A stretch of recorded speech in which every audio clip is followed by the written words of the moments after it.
She was super adventurous and she had no fear. It's been 7 weeks since Bode and Morgan Miller lost their precious baby girl, Emmy. Her room sits untouched. This cannot be easy. Why did you want to get the word out? I think it does in some way help to heal a little bit, that maybe we're preventing it from happening to somebody else.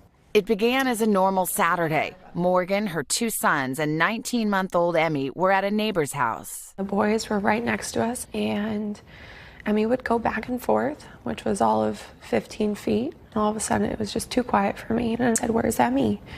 And I turned around, and the door that leads to the backyard that was closed had this tiny sliver of light coming through the side. And my heart sank, and I opened the door, and she was floating in the pool. And I ran and I jumped in.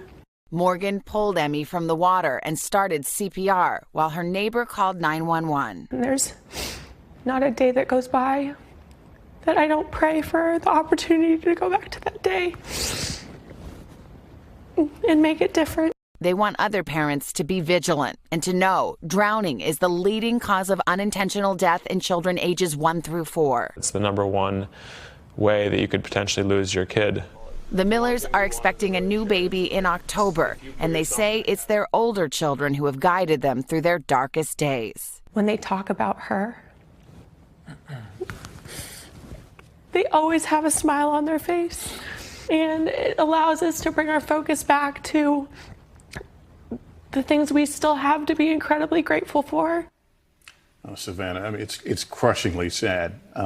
You have to be grateful, though, that they're telling this story. Well, I think it shows a lot of grace that in the depths of their grief, they're willing to sit down and do an interview, and they just want to shout it from the rooftops so that every parent knows to take this seriously. Everybody thinks they know about water safety. Oh, I've got a fence, I've got this.